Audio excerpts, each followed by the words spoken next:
جمعے کے دن قرآن کی کچھ صورتیں ایسی ہیں جو پڑھنے کے کمال کے فضائل ہیں. جمعے کو سورہ یاسین ضرور پڑھا کریں کہ جو شب جمعہ یاسین پڑھے اس کی مغفرت کر دی جاتی ہے. کہ ایک نیکی 70 نیکیوں کے برابر ہے.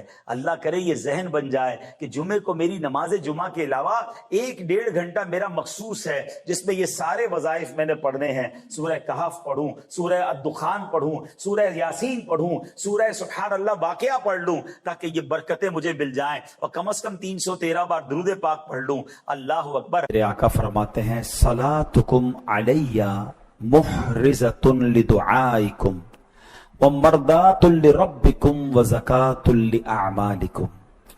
فرمایا تمہارا مجھ پر درود پاک پڑھنا تمہاری دعاؤں کی حفاظت کرنے والا اور تمہارے رب کی رضا کا باعث اور تمہارے اعمال کی پاکیزگی کا سبب ہے. یعنی ایک درود اس کے کتنے سارے بینیفٹس ہیں. اور پھر جو جمعہ کا دن ہے یہ خاص درود پاک پڑھنے کا دن ہے. ایک حدیث ہم ہر جمعے کو ریپیٹ کرتے ہیں, حدیث پاک جس کا مضمون کہ جو جمعہ کے دن 200 مرتبہ درود پاک پڑھے اس کے 200 برس کے گناہ معاف کر دیے جاتے. تو آئیے مل کر محبت سے درود پاک پڑھ لیں. صلو علی الحبیب صلی اللہ تعالی علی محمد صلی اللہ علیہ وسلم. اور اب آخر میں آئیے میں آپ کو کچھ وظائف بھی بتاتا ہوں جو علماء نے لکھے کہ جو ایمان کی سلامتی کا انشاءاللہ ایمان کی سلامتی کا سبب بنیں گے. اور وہ کیا ہے؟ ایمان پر خاتمے کے 3 اورات روزانہ 41 بار. یہ اعلیٰ حضرت امام اہل سنت نے ماشاءاللہ کوئی شخص حاضر ہوا کہ حضور میرے ایمان پر خاتمے کی دعا کر دیں, تو آپ نے دعا بھی فرمائی اور ارشاد فرمایا 3 وظائف دیے.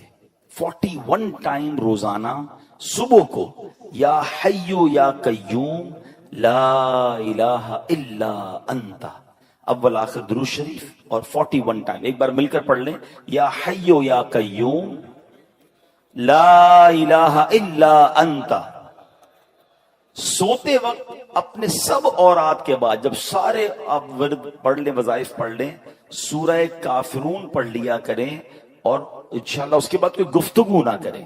سورہ کافرون کی تلاوت کر لیں, انشاءاللہ اس کا خاتمہ ایمان پر ہوگا انشاءاللہ.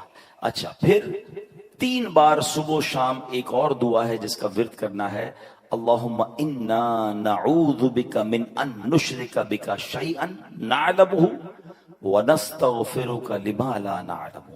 انشاءاللہ یہ بھی پڑھیں گے تو اللہ نے چاہا ایمان پر خاتمہ ہوگا. اور بار بار کلمہ پاک پڑھتے رہا کریں. بڑا پرابلم ہے جناب, مرتے وقت سب کی تمنا ہے کہ اللہ مرتے وقت زبان پر کلمہ جاری ہو, مگر پورا مہینہ گزر جاتا ہے کلمہ نہیں پڑھتے. بھائی زبان کلمے کی عادی ہوگی تو مرتے وقت کلمہ نصیب ہوگا نا. ان الذین آمنوا والذین ہادوا والنصارى والصابئین من آمن باللہ واليوم الآخر وعمل صالحا فلهم أجرهم عند ربهم ولا خوف عليهم ولا هم يحزنون. اب اس آیت کا ترجمہ کیا ہے؟ آیت کا ترجمہ یہ ہے, ترجمہ قرآن, آسان ترجمہ قرآن کنز العرفان. بے شک ایمان والوں نیز یہودیوں اور عیسائیوں اور ستاروں کی پوجا کرنے والوں میں سے جو بھی سچے دل سے اللہ پر اور آخرت کے دن پر ایمان لے آئیں اور نیک کام کریں تو ان کا ثواب ان کے رب کے پاس ہے. ان پر نہ کوئی خوف ہوگا اور نہ وہ غمگین ہوں گے. ابھی بڑا خوبصورت یوں سمجھیے ایک سینیریو تھا, ایک زبردست یوں سمجھیے اس کے پیچھے پس منظر ہے. واقعہ ہے ایک ایسے صحابی کا جو تمام صحابہ میں سب سے لمبی عمر جن کو ملی, اور وہ صحابی ہیں حضرت سلمان فارسی رضی اللہ تعالیٰ. یاد یہ سب باتیں ہمیں پتہ ہونی چاہیے. 250 سال کے قریب آپ کی عمر تھی, اور آپ نے جس طرح اللہ کے نبی کو تلاش کیا ہے نا, جس طرح ایمان ان کو ملا، جس طرح نبی پاک کا ساتھ ملا، جس طرح وہ پیارے آقا کے پاس پہنچے، یہ لمبی داستان ہے۔ اور یقین کریں سیدنا سلمان فارسی کی جب بھی آپ داستان پڑھتے ہیں، سنتے ہیں، تو ایمان ہونا دل میں تو دو باتوں کی اہمیت بڑھنی چاہیے۔ ایک تو ان سے پیار ہو جاتا ہے کہ کتنی سٹرگل، کتنی محنت، اتنے سال لگا دیے نبی پاک کو تلاش کرنے میں۔ دوسرے نمبر پر ایمان کی اہمیت ہے کہ ایمان کی تلاش میں انہوں نے کدھر کدھر سفر کیا۔ آپ کو پتہ ہے حضرت سلمان فارسی انہوں نے اپنے آپ کو غلام بنا کر بیچ دیا۔ کبھی انشاءاللہ موقع ملا تو میں تفصیلی واقعہ بیان کروں گا، میں مختصر بیان کر دیتا ہوں کہ ہوا یہ تھا کہ سیدنا سلمان فارسی رضی اللہ تعالیٰ نے بڑی لمبی عمر پائی، اور آپ نے سال ہر سال حق کی تلاش کے لیے سفر کیا۔ اس زمانے میں نبی پاک دنیا میں تشریف نہیں لائے تھے، تو ان کو یہ بت پرستی اور کفر پسند نہیں تھا، یہ حق کی تلاش میں جاتے۔ تو وہاں اس زمانے میں بھی کچھ لوگ تھے جو ایمان والے تھے، راہب جس کو کہتے تھے، جو بتوں کی پوجا نہیں کرتے تھے، باطل خداؤں کی عبادت نہیں کرتے تھے، کیونکہ اس زمانے میں تو عجیب معاملہ تھا نا، کوئی آگ کی پوجا کرتا تھا، کوئی ستاروں کی عبادت کرتا تھا، کوئی بتوں کی پوجا کرتا تھا۔ تو یہ اللہ وحدہ لا شریک کے ماننے والے تھے، تو یہ راہب ہوتے تھے جو تمام لوگوں سے دور ہو کر عبادت کرتے تھے، یہ ان کے پاس چلے جاتے، ان کے پاس بیٹھتے۔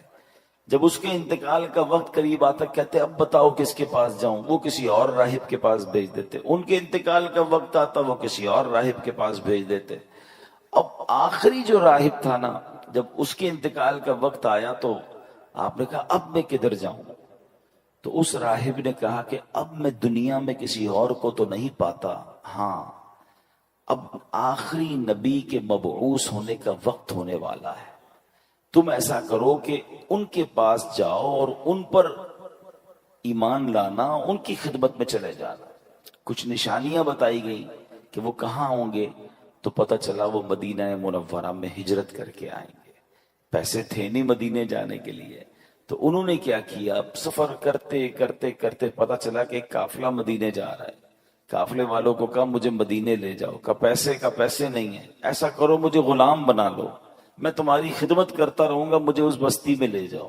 اپنے آپ کو بیچ دیا اور مدینے پہنچے۔ پھر بہت وہاں پر باغ میں کھجوریں اٹھاتے تھے اور محنت کرتے تھے، پانی کے ڈول اٹھاتے تھے، آپ کی کمر میں یوں سمجھے کہ بڑی تکلیفیں اٹھائیں، اور آخر کار جناب رسول اللہ صلی اللہ علیہ وسلم کے پاس پہنچ گئے ہیں۔ لیکن اب انہوں نے نبی پاک علیہ السلام سے عرض کی کہ حضور میں جب آپ کے پاس آنے سے پہلے کئی ملک شام میں اور کئی ملکوں میں راہبوں کے پاس گیا تھا، بنی اسرائیل کے عبادت گزار تھے، تو یا رسول اللہ ان کا جب ذکر کیا تو نبی پاک علیہ السلام نے فرمایا کہ اے سلمان ان کا خاتمہ دین مصطفیٰ پر نہیں ہوا۔ پھر یہ قرآن پاک کی آیت نازل ہوئی، یعنی یہ جو میں نے آیت پڑھی نا، یہ ایکچولی ان راہبوں کے لیے نازل ہوئی۔ اب دوبارہ اس آیت کو سنیں، اللہ نے کیا فرمایا، ان الذین آمنوا والذین ہادوا والنصارى والصابئین من آمن باللہ والیوم الآخر وعمل صالحا فلہم اجرہم عند ربہم ولا خوف علیہم ولا ہم یحزنون۔ بے شک ایمان والوں نیز یہودیوں اور عیسائیوں اور ستاروں کی پوجا کرنے والوں میں سے جو بھی سچے دل سے اللہ پر اور آخرت کے دن پر ایمان لے آئیں اور نیک کام کریں، تو ان کا ثواب ان کے رب کے پاس ہے، ان پر نہ کوئی خوف ہوگا اور نہ وہ غمگین ہوں گے۔ یہ آیت کریمہ جب نازل ہوئی تو نبی پاک نے فرمایا اے سلمان، یہ آیت ان راہبوں سے متعلق ہے، ان میں سے وہ جو حضرت عیسیٰ پر ایمان رکھتے تھے اور ان تک میرا پیغام نہیں پہنچا، وہ تو خیر میں ہے، مگر جنہوں نے میرا نام پاک سنا مگر پھر مجھ پر ایمان نہ لائے وہ ہلاک ہو گئے۔ اے میرے پیارے اسلامی بھائیو، معلوم کیا ہوا، اس آیت سے میسج کیا مل رہا ہے کہ مکی مدنی مصطفیٰ صلی اللہ علیہ وسلم جب دنیا میں تشریف لے آئے نا، اس کے بعد سے قیامت تک کوئی بھی دین، کوئی بھی ہدایت، کوئی بھی نظریہ قابل قبول نہیں ہے، صرف اور صرف دین مصطفیٰ صلی اللہ تعالی علیہ وسلم ہی راہ نجات ہے۔ مومن ان کا کیا ہوا، اللہ اس کا ہو گیا۔ نبی پاک کے دامن کے علاوہ پیارے آقا کی جو کہیں کہ ان کے فٹ سٹیپ، ان کے نقش قدم، ان کے بتائے ہوئے طریقے کے علاوہ کوئی طریقہ درست نہیں، کیونکہ جو ان کے دامن سے وابستہ ہوگا وہ اللہ کریم کی رحمت کا حقدار ہوگا۔ کیا خوبصورت بات، اعلیٰ حضرت امام اہل سنت لکھتے ہیں مومن ان کا کیا ہوا، اللہ اس کا ہو گیا، کافر ان سے کیا پھرا، اللہ ہی سے پھر گیا۔ وہ کہ اس در کا ہوا، خلق خدا اس کی ہوئی، وہ کہ اس در سے پھرا، اللہ اس سے پھر گیا۔ اے میرے پیارے اسلامی بھائیو، یہ ہمیں بات سمجھنی ہے۔ اس آیت کریمہ سے واضح طور پر معلوم ہو گیا، کوئی بنی اسرائیل سے تعلق رکھتا ہو، کوئی تورات کا ماننے کا دعویٰ کرتا ہو، کوئی انجیل پر ایمان رکھنے کا دعویٰ کرتا ہو، غرض کوئی کیسے بلند دعویٰ کیوں نہ کرتا ہو، نجات کس کو ملنی ہے، نجات کی راہ کون سی ہے، وہ دین محمدی یعنی دین اسلام ہے، اس کے سوا نجات کا راستہ نہیں۔ اللہ قرآن مجید میں ارشاد فرماتا ہے وَمَن يَبْتَغِ غَيْرَ الْإِسْلَامِ دِينًا فَلَن يُقْبَلَ مِنْهُ وَهُوَ فِي الْآخِرَةِ مِنَ الْخَاسِرِينَ، اور جو کوئی اسلام کے علاوہ کوئی اور دین چاہے گا تو وہ اس سے ہرگز قبول نہ کیا جائے گا، اور وہ آخرت میں نقصان اٹھانے والوں میں سے ہوگا۔ اے میرے پیارے اسلامی بھائیوں، اب واقعہ سنیے گا۔ مشہور صحابی حضرت ابو ہریرہ رضی اللہ تعالیٰ عنہ، ان سے روایت ہے کہ نبی پاک علیہ الصلوۃ والسلام نے فرمایا روز قیامت اللہ کی بارگاہ میں اعمال پیش ہوں گے، یعنی اعمال بھی اللہ کی بارگاہ، ہم تو پیش ہوں گے، اعمال بھی پیش ہوں گے۔ نماز عرض کرے گی اے اللہ پاک میں نماز ہوں، ارشاد ہوگا تم بھلائی پر ہو۔ پھر صدقہ حاضر ہوگا، اے اللہ میں صدقہ ہوں، ارشاد ہوگا تم بھلائی پر ہو۔ روزے حاضر ہوں گے، یا اللہ میں روزہ ہوں، ارشاد ہوگا تم بھلائی پر ہو۔ اس طرح اعمال پیش ہوتے رہیں گے، آخر میں اسلام پیش ہوگا، اور اللہ کی بارگاہ میں عرض کرے گا یا ربی انت السلام و انا الاسلام، اے اللہ تیرا پاک نام سلام ہے اور میں اسلام ہوں۔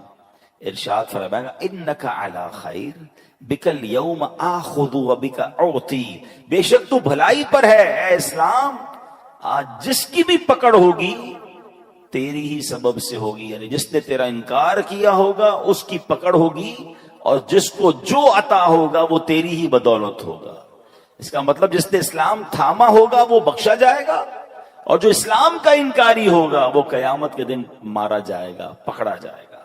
میرا یہ بیان چونکہ پوری دنیا میں سنا جاتا ہے، ابھی بھی سن رہے ہوتے ہیں، بعد میں بھی لوگ سنتے ہیں، اگر میرا کوئی ایسا ویور ہے جو مسلمان نہیں ہے، جو اللہ کو، اس کے حبیب علیہ الصلوۃ والسلام کو ماننے والا نہیں ہے، آج قرآن کی آیتوں کے ذریعے میں آپ سے عرض کر رہا ہوں، ایک ہی دین جو اللہ کی بارگاہ میں مقبول ہے، نبی پاک کے آنے کے بعد اب کوئی راہ نجات نہیں ہے، آپ اسلام میں داخل ہو جائیں، اللہ آپ کو اسلام پر استقامت دے، ہم جو ایمان والے اللہ ہمیں بھی ایمان پر استقامت دے، کہ ایمان ہی راہ نجات ہے۔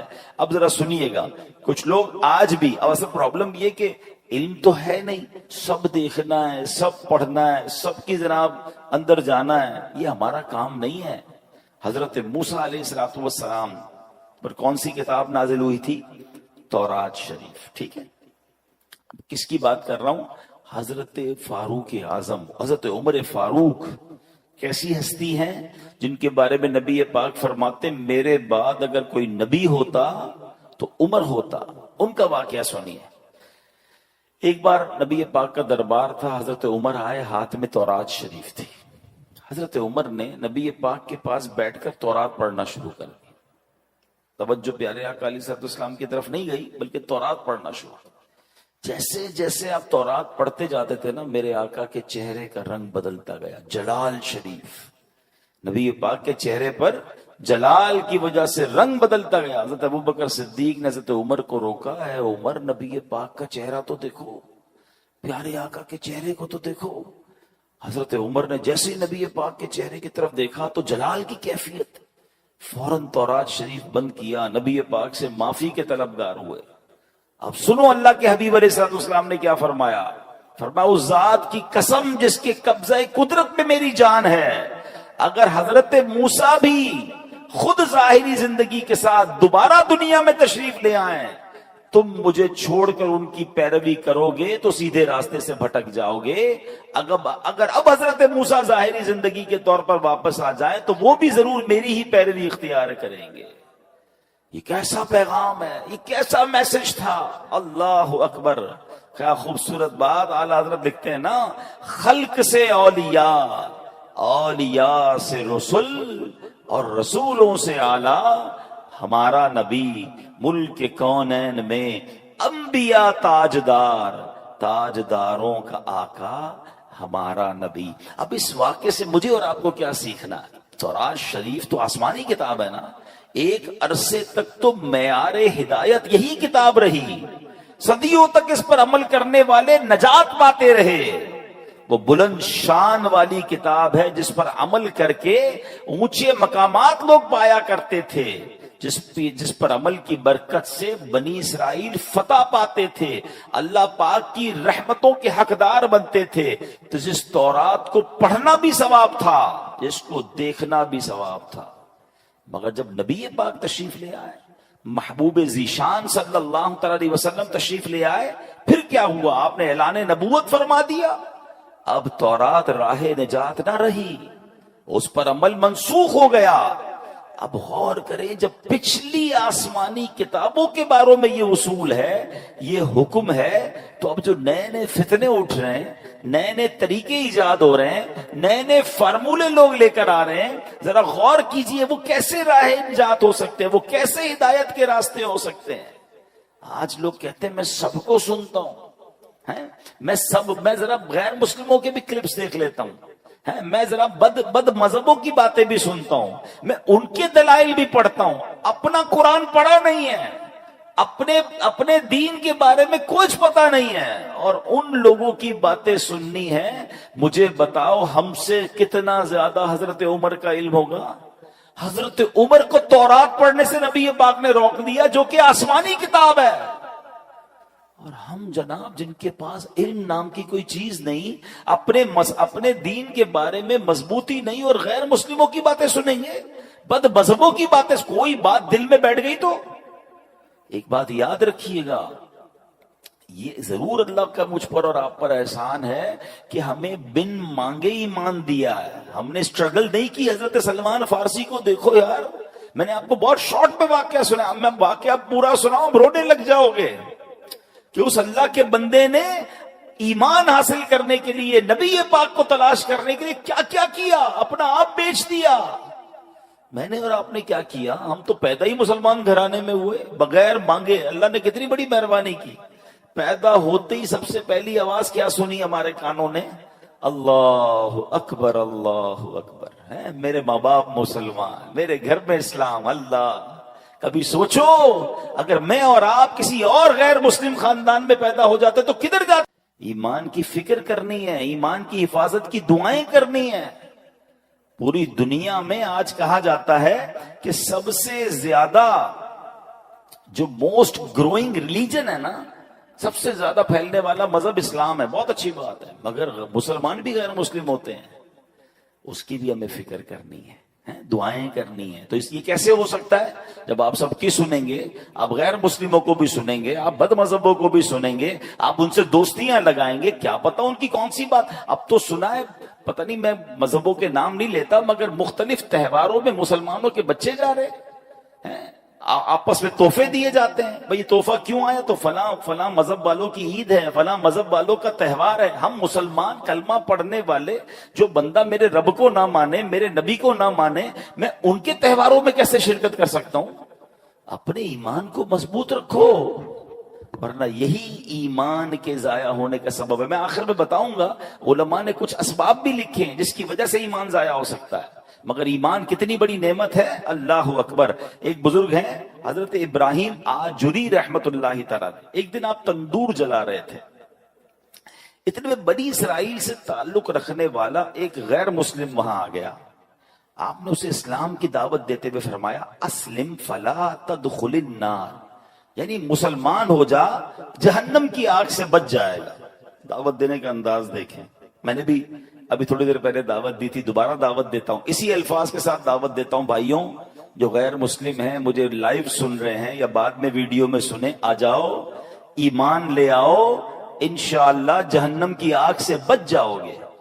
وہ غیر مسلم کیا کہتا ہے کہ جہنم کی آگ کے معاملے میں تو آپ اور میں برابر ہیں, کیونکہ اس نے کچھ قرآن پڑھا ہوا تھا. قرآن کی ایک آیت ہے, اس نے کہا کہ آپ ہی کی کتاب قرآن پاک میں ہے, وَإِن مِّنكُمْ إِلَّا وَارِدُوهَا. اللہ قرآن میں فرماتا ہے تم میں سے ہر ایک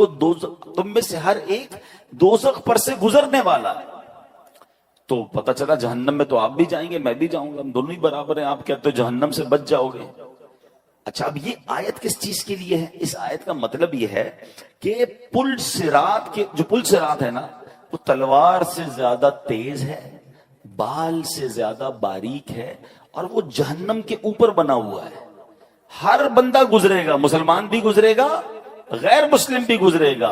انشاءاللہ ایمان والا خیر سے گزر جائے گا, کافر کٹ کے جہنم میں گر جائے گا. فرق یہ ہے, گزرنا تو ہے.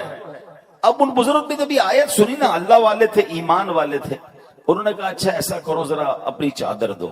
اس کی چادر لی اور اپنی چادر اتاری, دونوں چادر لپیٹی.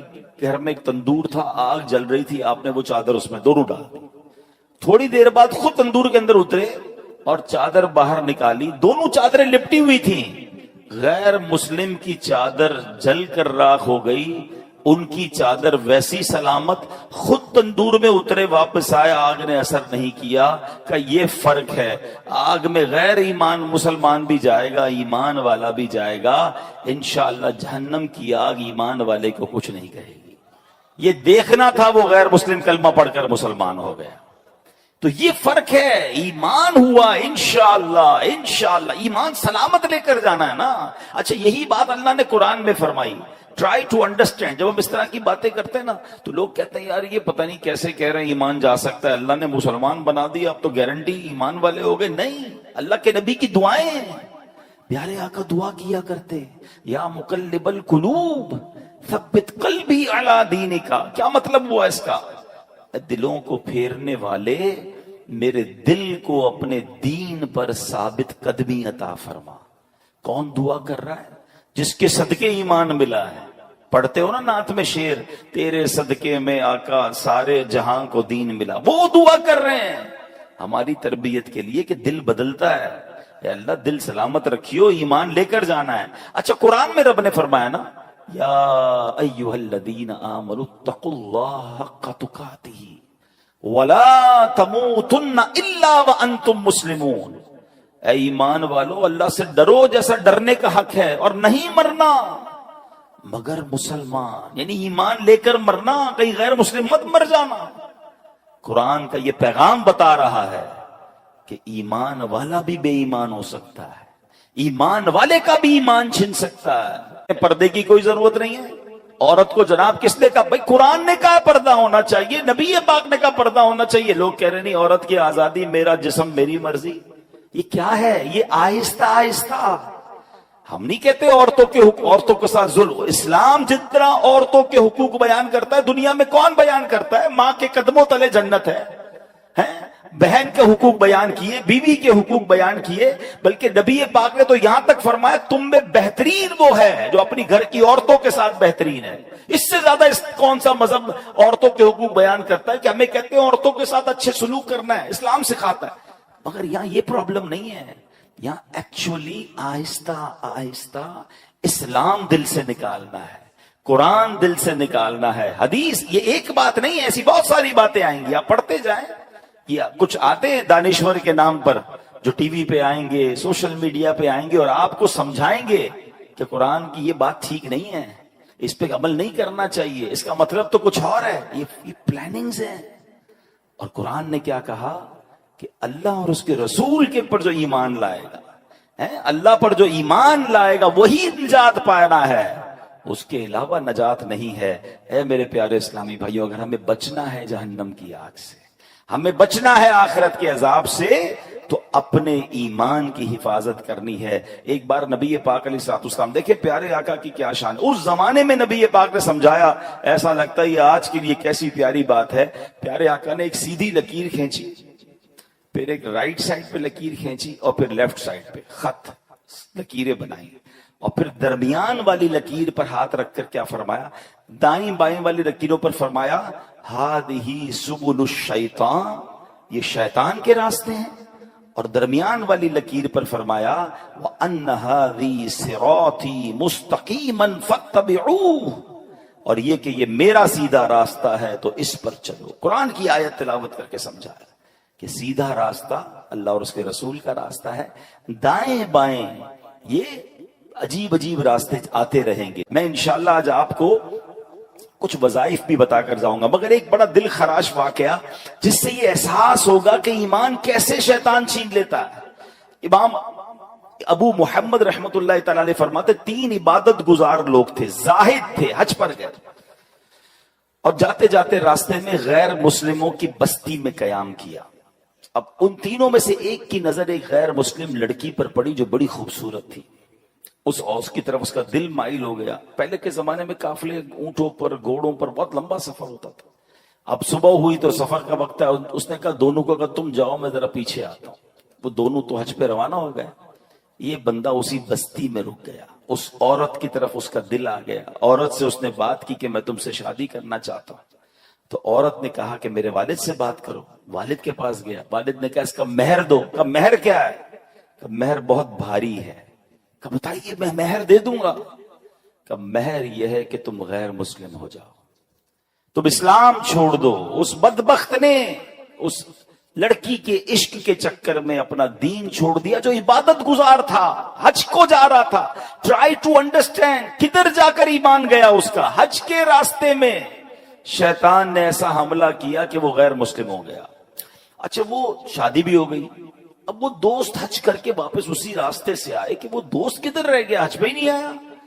واپس آئے، ڈھونڈتے ڈھونڈتے پتا چلا کہ وہ بندہ تو غیر مسلم ہو گیا تھا، مگر اس دوران اس کا انتقال بھی ہو گیا، یعنی بے ایمانی کی موت مرا۔ اس کی بیوی کو تلاش کیا، بیوی کو کہا قبر تو دکھاؤ، قبر پر گئے، وہاں دیکھا تو 2 بچے بھی تھے، اس کی بیوی تھی، سب رو رہے تھے۔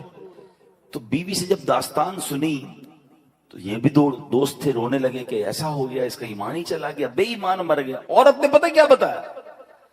تو عورت نے کہا آپ کیوں رو رہے ہیں؟ کہا ہم اس کی عبادت کے گواہ ہیں، اس کے زہد اور تقوی کے گواہ ہیں، یہ بڑا نیک تھا، بڑا عبادت گزار تھا، ہمیں افسوس یہ اس کا ایمان چلا گیا۔ اللہ کی شان دیکھو، جب اس عورت نے اپنے سابقہ شوہر کی عبادت و تقوی کے بارے میں سنا، وہ عورت کلمہ پڑھ کر مسلمان ہو گئی۔ ہائے ہائے ہائے، یہ اللہ کی خفیہ تدبیر ہے کہ جس عورت کی وجہ سے اس نے ایمان ختم کیا، وہ عورت مسلمان ہو گئی، مگر اس عبادت گزار کا خاتمہ ایمان پر نہیں ہوا۔ ہم اللہ سے آج جمعے کے دن اس کے گھر میں بیٹھ کر دعا کرتے ہیں، اللہ ہمارے ایمان کی حفاظت رکھنا، اے اللہ ہمیں مرتے وقت کلمہ نصیب فرما، ہمیں برے خاتمے سے بچا، اے اللہ جب قبر میں جائیں اللہ ایمان سلامت لے کر جائیں۔ یہ دعائیں کرتے رہیں، مال سلامت رہے، کاروبار سلامت رہے، بچے سلامت رہے، پتہ نہیں کتنی دعائیں کرتے ہیں۔ میں نہیں کہتا نہ کرو، مگر ایمان کی بھی تو دعا کرو نا، سب سے بڑھ کر تو ایمان ہے، وہ ہماری دعاؤں میں ہی نہیں ہے۔ اب آخر میں آئیے، ایمان سلب ہونے والے وہ کچھ کام جس کی وجہ سے ایمان سلب ہو سکتا ہے، وہ کیا ہے؟ حضرت بعض علماء فرماتے ہیں برے خاتمے کے 4 بڑے اسباب ہیں۔ نمبر 1، نماز میں سستی۔ پلیز نماز نہ چھوڑا کریں۔ جمعہ میں آج اس مسجد میں دوسرا جمعہ ہو رہا ہے، روڈ پہ پبلک ہوتی ہے، بڑی اچھی بات ہے، مگر پلیز باقی نمازیں بھی پڑھیں۔ ہم صرف جمعے کے لیے ہم پر جمعہ فرض نہیں ہے۔ یہ نماز میں سستی یہ ایمان چھن جانے کا سبب ہے۔ دوسرے نمبر پر فرمایا شراب نوشی، خدا کے واسطے شراب کے قریب بھی نہ جائیں۔ تیسرے نمبر پر والدین کی نافرمانی، خدا کے واسطے اپنے ماں باپ کی عزت کریں، پیار کریں، ان سے محبت کریں، ان کی رسپیکٹ کریں، ان کا دل نہ دکھاؤ۔ ماں باپ ناراض تو رب ناراض، ماں باپ راضی تو رب راضی۔ اور چوتھے نمبر پر علماء نے فرمایا مسلمانوں کو تکلیف دینا. کچھ لوگوں کی بڑی عجیب عادت ہوتی ہے، آلویز تکلیف ہی دیتے ہوتے ہیں. طنز کریں گے، گالیاں دیں گے، جھگڑا کریں گے. پڑوس میں ہے تو پڑوسی کو تکلیف، رشتہ دار میں ہے تو رشتہ داروں کو تکلیف، کاروبار کریں تو کاروباریوں کو تکلیف، جدھر جائیں ٹینشن. نہ کرو ایسا. یہ حقوق العباد کا معاملہ، ایک تو اس کے گناہوں کا انبار آپ پر لگ رہا ہے، دوسرا اللہ نہ کرے ایمان ہی نہ چلا جائے ہمارے ہاتھ سے.